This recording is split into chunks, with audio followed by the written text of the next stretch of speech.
শালা শালা এতদিন যাবৎ আদর্শ হচ্ছে না বল বল শালা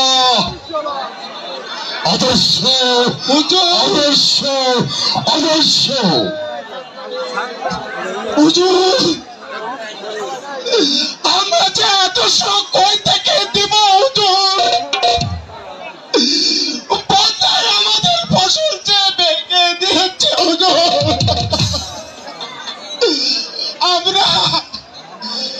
কই থেকে যে আদর্শ দিব হুজুর তোকে আদর্শ দিতেই হবে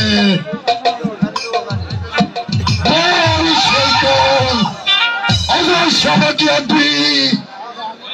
বল বল হুজুর আপনার দুটি পায়ে ধরে বলছি হুজুর আপনার চাবুক বন্ধ করুন আমি যে চাবুকের আঘাত সহ্য করতে পারছি না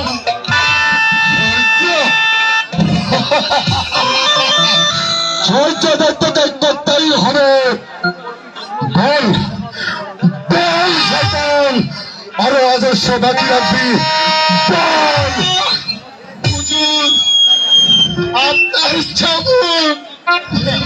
বন্ধ করুন হুজুর আপনার চাবুকের আঘাতে আমার বুকটা যে ফেটে যাচ্ছে একটু জল আমাকে একটু জল খেতে দাও জল জল খাবে এই কে আসিস জল নিয়ে এক গ্লাস জল এনেছি জল এই নেন জল হুজুর বেশ এবার তুই যা তাই যাচ্ছি হুজুর তাই যাচ্ছি জল খাবে এই নে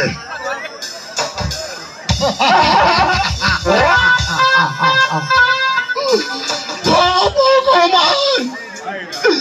তুমি যে দেখতে পাচ্ছ না এই শয়তান আমাকে যে একটু জল খেতে দিচ্ছে না তুমি এই শয়তানের বিচার করো ভগবান বিচার করো ভগবান তোর ভগবান তোর সরাই তোর ভগবান শুনবে না বল বল বল শয়তান আরো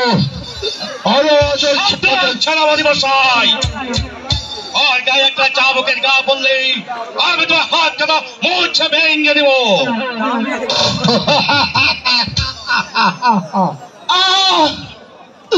আমাকে বাঁচাও মঙ্গল আমাকে বাঁচাও বল শয়তান ওকে এমনি ভাবে কেন চাবুক মারা হচ্ছে আদর্শ নগর অপরাধে আদর্শ এই বজাদার সারাদিন উপেশ থাকার পূর্বেও তার আদর্শ দিব কিভাবে আর ছেলেদের মুখে এক ফুটো অন্ন তুলে দিতে পারে না তারা তার আদর্শ দিব কিভাবে সে কথা মহারাজ শুনবে না তোমার মহারাজকে যা বলো এখন থেকেই এই পলাশ ডাঙ্গার গুলো বজায় আদর্শ দিতে পারবে না তাহলে আদর্শ আমি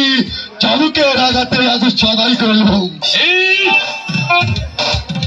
তোমার সেই চাবুক কেড়ে নিয়ে প্রজায় তোমার পিঠে বসাবো মঙ্গল মঙ্গল সেন বই করে না তোমাকে আমি শেষ বলতে জানাই যাচ্ছি আর যদি আমার গায়ে এসে নিহ প্রজাদের প্রতি অত্যাচার করো তাহলে তোমার হাত থেকে চাবুক কিনে দিয়ে প্রজাটা তোমার পিঠে বসাবো তবে তবে দেখা যাক মুঠো মঙ্গল ভর্তি তোমার মতন দর্শক সত্যি এই বাকুতে এখনো আছে। বেশ,